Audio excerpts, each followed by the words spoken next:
Hi, welcome to the class Business Ethics, How to Create Ethical Organizations. My name is Dennis Collins and I'll be teaching you the 90 best practices in business ethics.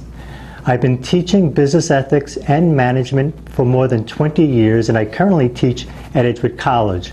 I've given tons of workshops and many kinds of management training programs. So if you're a corporate trainer or if you're a manager wanting to create ethical organizations or to do ethic training workshops or create codes of ethics or even just wondering how to hire ethical people, this class is for you and I'm glad that you signed up for it. Let's begin by first asking you a question. Are you morally perfect?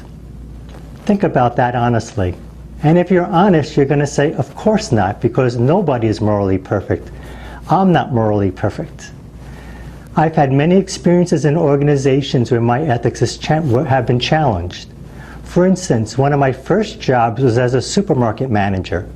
In the supermarket, tell me, do you ever weigh your bananas? Probably not when you get home. And we know that in the supermarket industry. And sometimes we'll jiggle the scales a little bit in our favor because we know that if our inventory is bad, I might get fired. In fact, in the supermarket industry, if you have 3 bad inventories in a row, you are fired. So we play games to buffer our numbers, and one of those games is to misweigh the vegetables in the produce aisle. Another game that we'll play is to misallocate resources in a way that makes it harder for you to buy cheap products and easier for you to buy the expensive products. These are games that we play. In addition, I had a very unethical boss. He was a bully, and I had to try to manage this bully, unethical boss, which was a huge challenge. This class will help you if you have these sorts of issues, because we're going to be creating an ethical organization that will improve your organization and will improve any organization that is out there. So what we're going to do is focus in on the 90 best practices based upon research conducted by business ethics researchers over the past 20 years. And the way we're going to do this is by taking a very systematic approach. So first we'll talk about the nature of ethical dilemmas at work, and then we'll talk about the fact that historically this is nothing new. There's always been ethical dilemmas at work. But most of the class will be about the following 9 chapters in my textbook that I wrote about ethical organizations, titled Business Ethics. And what we're going to focus in on is the best practices to put in place if I were the CEO of the organization. So we begin by hiring ethical people. So we'll talk about the best practices for knowing how do you know if you have 2 job finalists, which one is more ethical than the other one.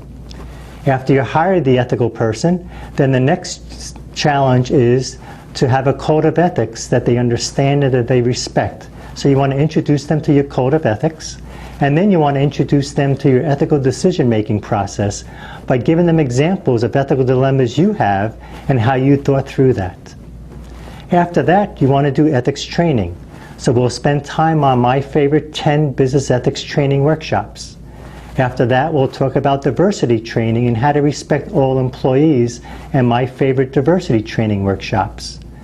Next, we'll talk about ethics reporting, because oftentimes employees know when things are going wrong or unethical things are taking place, but they often don't tell you, the manager. So there'll be the best practices in how to reach out to employees so that they'll be honest with you and you'll have the information that you need to create an ethical organization.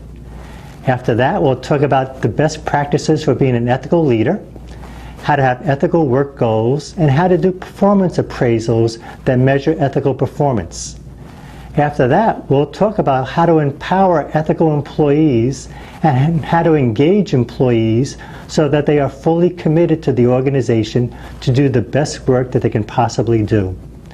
After that, we'll talk about the best practices for environmental management so that your organization can respect the ecosystem in which it operates in.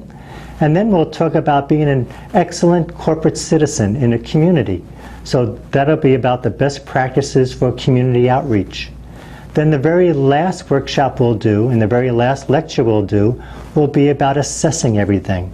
And what you'll be able to do in that last lecture is to be able to assess your organization based on the 90 best practices for creating ethical organizations.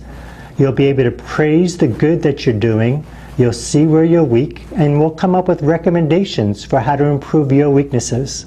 So at the very end, you can create an ethical organization, you can reinforce ethics within your organization, and you'll be known as a manager of very high integrity. So let's begin the class.